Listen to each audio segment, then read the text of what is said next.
વાત કરીએ સુરત શહેરની। સુરતની અમરોલીમાં નગર પ્રાથમિક શાળાનો વિડીયો વાયરલ થયો। શાળા ક્રમાંક 307 અને 308 માં બાળકો પાસે સફાઈ કરાવવામાં આવી।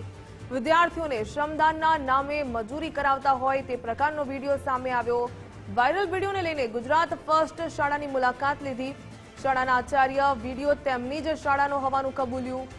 ઉદ્દેશ્ય સ્વચ્છતા જાગૃતિનો હતો, મજૂરીનો નહીં। આચાર્યએ કહ્યું કે નગર પ્રાથમિક શિક્ષણ સમિતિના અધ્યક્ષ રાજેન્દ્ર કાપડિયાએ નિવેદન આપ્યું। સમિતિ દ્વારા વિડીયો જોઈને તાત્કાલિક કાર્યવાહી શરૂ કરાઈ। શાળાઓમાં સફાઈ માટે કર્મચારીઓ છે। શાળાઓને સફાઈ માટે ગ્રાન્ટ આપવામાં આવે છે। નિરીક્ષકોની ટીમને શાળાએ તપાસ માટે મોકલવામાં આવશે। રાજેન્દ્ર કાપડિયાએ કહ્યું કે તપાસ ટીમના રિપોર્ટ બાદ કસૂરવારોની સામે કડક કાર્યવાહી થશે। પાણી સફાઈ તો કદાચ કરાવી પણ આ શાળા 2 પાળી ચાલે છે, એટલે 2 પાળીમાં સવાર બપોરનો અલગ અલગ ટાઈમ છે, એટલે કદાચ સફાઈ થઈ હશે એવું માનું છું, પણ વિડીયો જોયા નથી। પણ હવે પછી કદાચ કોઈ નાના બાળક કોઈ એકાદ 2 બાળકનો ઉપયોગ થયો હશે તો હવે પછી થશે નહીં એની ખાતરી આપવામાં આવે છે।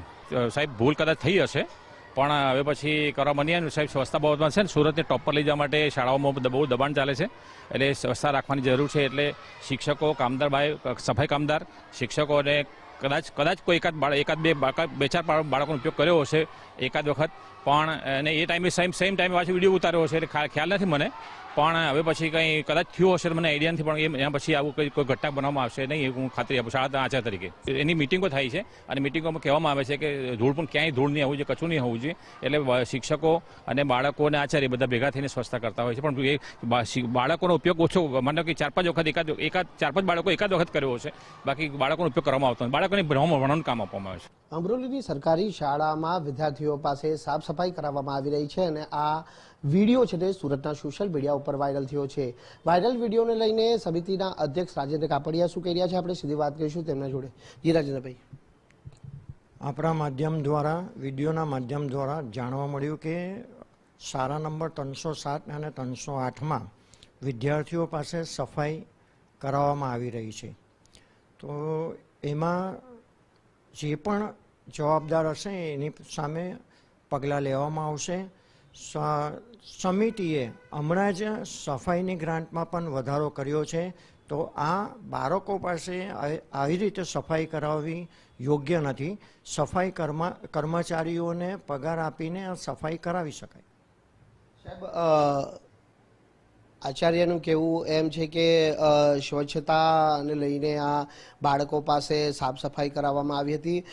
ઉપરાંત વિડીયોની અંદર એક શિક્ષક જાતે ઇન્સ્ટ્રક્શન આપતા હોય વિદ્યાર્થીઓને ગ્રીલ સાફ કરાવે છે આવી રીતે, તો તે કઈ રીતે આપની દ્રષ્ટિએ યોગ્ય છે?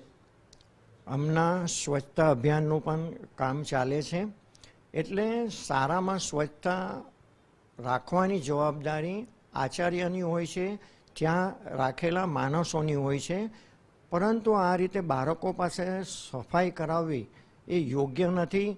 સ્થળ તપાસ કરીને, સ્કૂલની તપાસ કરીને, નિરીક્ષકોને મોકલીને તપાસ કરીને કસૂરવાર હશે એમના સામે કાયદેસરની કાર્યવાહી કરવામાં આવશે।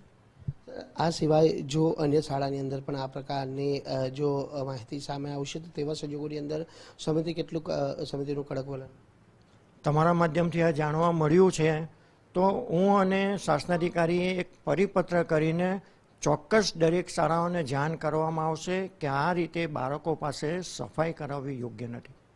બિલકુલ વાયરલ વિડીયો સ્થાયી સમિતિ અધ્યક્ષ જે સમિતિના અધ્યક્ષ રાજેન્દ્ર કાપડિયાએ જોયો છે ને તેમનું પણ માનવું છે કે આ રીતે બાળકો પાસે સાફ સફાઈ કરવી તે યોગ્ય નથી। સ્વચ્છતા માટેની વધારાની ગ્રાન્ટ શાળાઓને ફાળવવામાં આવી છે અને કર્મચારીઓ પણ સાફ સફાઈ માટે રાખવામાં આવી છે, ત્યારે નિરીક્ષકોની ટીમને સ્થળ તપાસ માટે મોકલવામાં આવશે અને કસૂરવાર જણાશે તો કાર્યવાહી માટેની તૈયારી પણ હાલ દર્શાવવામાં આવી છે। કેમેરામેન દેવાંગ રાણા સાથે રાકેશ બ્રહ્મભટ્ટ, ગુજરાત ફર્સ્ટ।